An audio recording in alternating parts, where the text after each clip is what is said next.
The top of Serie A looks like this heading into the weekend. Inter 1 point clear of their city rivals AC Milan. Of course, the two set to meet Sunday at the San Siro. Just a massive match in terms of title ramifications. Now, they played 3 weeks ago in the Coppa Italia quarterfinals, an infamous dust-up between Zlatan Ibrahimovic, Romelu Lukaku. Well, it's now been turned into a mural outside of the San Siro, adding to the rivalry ahead of this great match.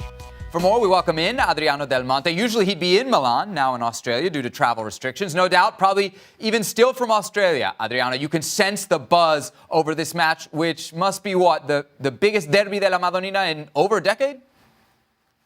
It has to be, Sevi. What a massive Derby della Madonnina it will be this weekend between two teams deservedly 1 and 2 in the league standings, and made a little more significant by that meeting last weekend, a couple of weeks back rather, between the two sides in that Coppa Italia. Lukaku and Zlatan will be the big headline going into this one. Both players at the top of their game, both teams really at the top of their game as well, despite a couple of slip-ups recently by the Rossoneri, but really a massive match, and it will be a decisive fixture when we talk the Scudetto race this season. I got to think Inter are the favorite here, not just because they're leading in the table, but also because they've won 3 straight in the league. Just how much pressure is on Antonio Conte to win this match and really grab hold of the title race now?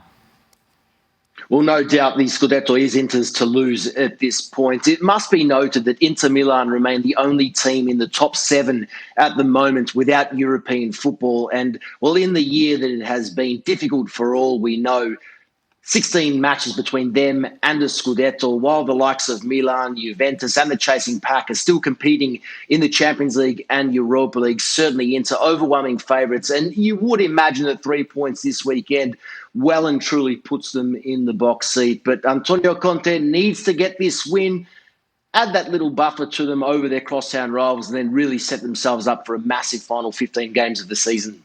You mentioned the lack of European football for Inter. AC Milan, meanwhile, they're in the Europa League. They had to play Thursday, 2-2 draw against Red Star Belgrade. How do you think that'll impact Stefano Pioli's approach to this game?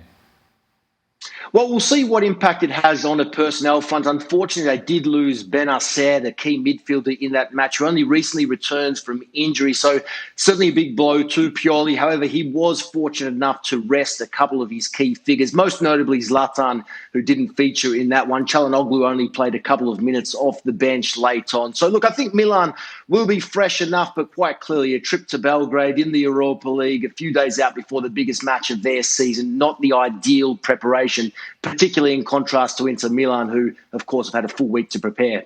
Milan coming off that really disappointing defeat against Spezia as well in the league. Is this make or break? Is this effectively a must-win for Milan if they are going to go on and challenge for this title?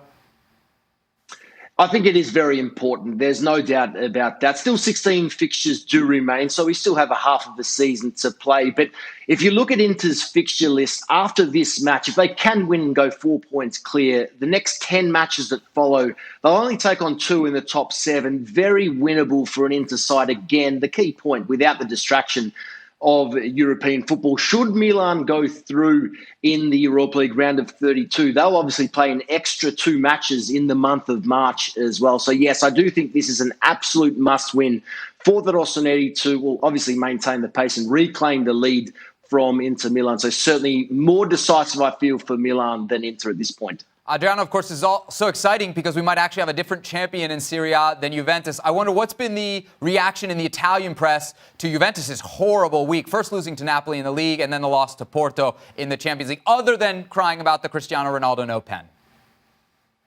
Well, that's where I was going to start, because that has dominated the reaction and the fallout from that very disappointing and, as you said, horrible week overall, but disappointing defeat to Porto 2-1 there. Look, a bit of positivity about the fact that Federico Chiesa did get that away goal. Now, Juve have failed to get an away goal in the first leg of the round of 16 in the last couple of seasons prior to this one. So the tie well and truly is still alive, but we need to see a much improved Juventus, and that has now been the focus. Obviously, still a couple of weeks to go until the two teams meet in the return fixture in Torino. There is optimism, but is this a Juventus team good enough to win the Champions League this season? Well, based off that performance, probably not at this stage. Thanks so much for watching ESPN on YouTube. And for more sports highlights and analysis, be sure to download the ESPN app. And for premium content and live streaming, subscribe to ESPN Plus.